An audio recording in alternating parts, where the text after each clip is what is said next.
Holidays-nale, அது நம்ம GT Holidays தான். GT Holidays, South India's #1 travel brand.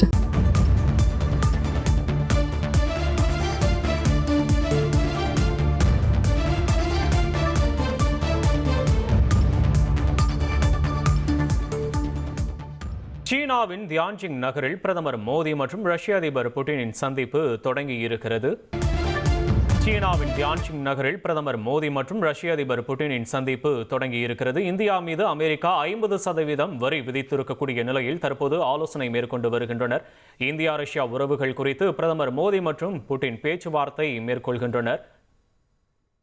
அமெரிக்காவின் வரி விதிப்பு நடவடிக்கை குறித்து முக்கிய ஆலோசனை மேற்கொள்வார்கள் எனவும் தெரிவிக்கப்பட்டிருக்கிறது. கூடுதல் விவரங்களை செய்தியாளர் ரமேஷ் வழங்க கேட்போம். ரமேஷ், வணக்கம். இந்த சந்திப்பு குறித்த முழுமையான விவரங்கள் ரமேஷ். சீனாவின் தியான்ஜின் நகரில் ஷாங்காய் ஒத்துழைப்பு மாநாடு நிறைவடைந்த பிறகு ரஷ்ய அதிபர் புட்டின் மற்றும் பிரதமர் மோடி இடையே இருதரப்பு சந்திப்பு துவங்கி நடைபெற்று வருகின்றது. குறிப்பாக இன்று காலை ஷாங்காய் ஒத்துழைப்பு மாநாட்டில் பங்கேற்க வந்த பிரதமர் மோடிக்கும் ரஷ்ய அதிபர் புட்டினுக்கும் இடையே எந்த அளவுக்கு ஒரு கார்டியல் ரிலேஷன்ஷிப் இருந்தது என்பதை காட்சிகள் வாயிலாக நாம் பார்க்க முடிந்தது. இருவரும் ஒருவரை ஒருவர் கட்டி பிடித்து ரஷ்ய அதிபர் புட்டினுடைய கையை பிடித்து அழைத்துக் கொண்டு பிரதமர் மோடி அந்த மாநாட்டு மையத்திற்கு சென்ற காட்சிகள், இதன் மூலம் எந்த அளவுக்கு ரஷ்யாவுடனான உறவுக்கு இந்தியா முக்கியத்துவம் அளிக்கிறது என்பதை நாம் காண முடிந்தது. இந்த இருதரப்பு சந்திப்பின் போது பல்வேறு விவகாரங்கள் குறித்து ஆலோசிக்கப்படுகிறது. குறிப்பாக இந்தியாவின் மீது அமெரிக்கா விதித்திருக்கக்கூடிய 50% வரி, அதில் இந்த 25% என்பது ரஷ்யாவிடமிருந்து இந்தியா கச்சா எண்ணெயை வாங்குவதற்காக இந்தியாவின் மீது அமெரிக்கா விதித்திருக்கக்கூடிய அபராதம்.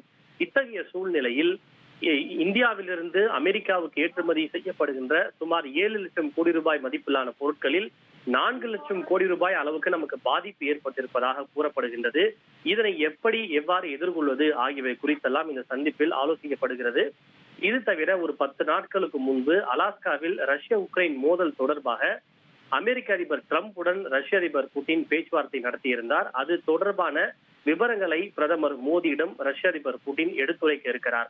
இன்று காலை ஷாங்காய் ஒத்துழைப்பு மாநாட்டில் பேசுகின்ற போதே ரஷ்ய அதிபர் புட்டின் இதனை தெரிவித்திருந்தார். எனவே அந்த அலாஸ்காவில் டிரம்புடன் நடந்த பேச்சுவார்த்தையில் என்ன நடந்தது, அவர் என்ன சொன்னார், பதிலுக்கு இவர் என்ன சொன்னார் என்பதையெல்லாம் பிரதமர் மோடியிடம் அவர் விரிவாக எடுத்துரைக்க இருக்கிறார். இன்று காலை ஷாங்காய் ஒத்துழைப்பு மாநாட்டில் பேசிய ரஷ்ய அதிபர் புட்டின் அவர்கள், இந்த ரஷ்ய உக்ரைன் மோதலுக்கு முக்கிய பிரச்சனையே உக்ரைனை மேற்கு உலக நாடுகள் நேட்டோ அமைப்புக்குள் இழுக்க முயற்சிப்பதுதான் முக்கிய காரணம் என்கிற ஒரு கருத்தை தெரிவித்திருந்தார். அதாவது அவர் அமெரிக்காவைத்தான் அவர் இவ்வாறு மறைமுகமாக சுட்டிக்காட்டுகிறார் என்று இது பார்க்கப்படுகின்றது. அது தொடர்புடைய விவரங்களையும் பிரதமர் மோடியிடம் அவர் எடுத்துரைப்பார் என கூறப்படுகின்றது. 2 நாட்களுக்கு முன்பு பிரதமர் மோடியை உக்ரைன் அதிபர் விளாடிமிர் ஜெலன்ஸ்கி தொலைபேசியில் தொடர்பு கொண்டு பேசினார். Holidays-nale, அது நம்ம GT Holidays தான். GT Holidays, South India's #1 travel brand.